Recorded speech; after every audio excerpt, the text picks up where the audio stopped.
Hey friends of the Buffalo Naval Park, I'm Shane Stevenson, Director of Museum Collections and Curator.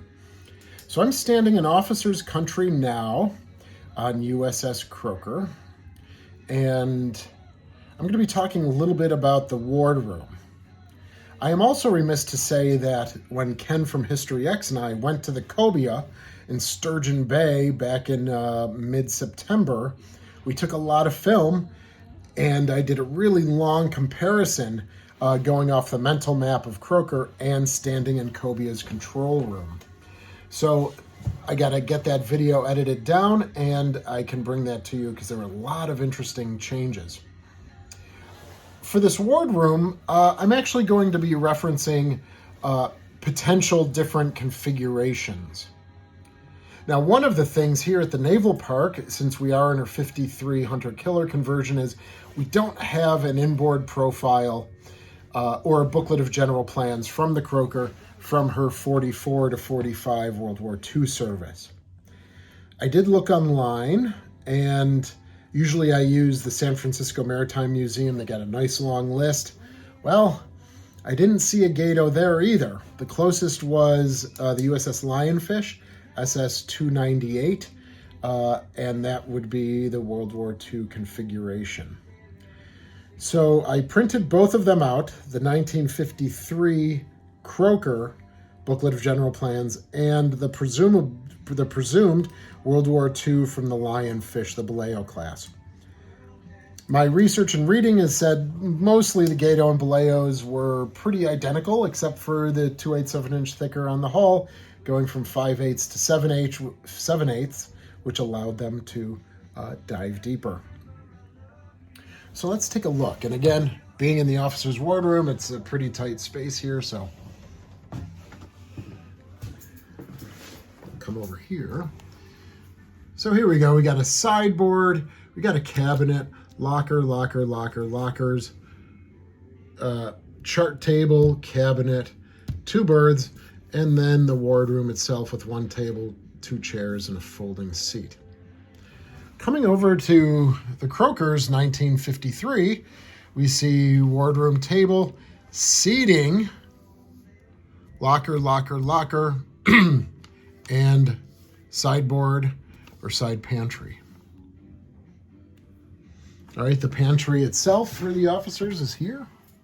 Just coming through this space, you'll see the sideboard. All right, there's a locker. All right here. It shows there's two lockers up here, so there may have been, up here there should have been lockers. And then seating.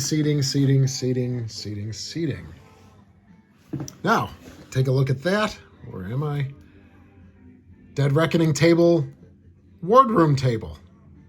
So yes, that's one of the differences that I talk about with the Cobia, is that their dead reckoning table is in the control room, and where ours is the trim manifold. So we currently don't have the dead reckoning table where the Cobia does. And if you see it here, you'll see the hand cranks. All right, this became our dead reckoning table in 1953.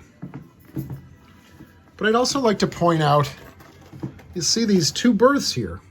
All right, if you're a big fan of the Cobia or the Cod, I believe they might still be in this configuration, but we don't have that anymore. So where that seat is, right, let's come over here, where that seat is right there, there would have been two berths.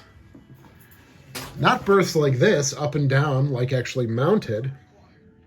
All right, but they were pipe racks. To my understanding, they would be hanging pipe racks. And so those were removed, and they expanded out the seating, as you can very clearly see here. So visiting the Cod and the Cobia, I wonder if they still have the pipe racks here that can be hooked up. All right, so there's maybe two hooks. All right, they lie across, and then they actually can be moved up to give you more access to the wardroom table.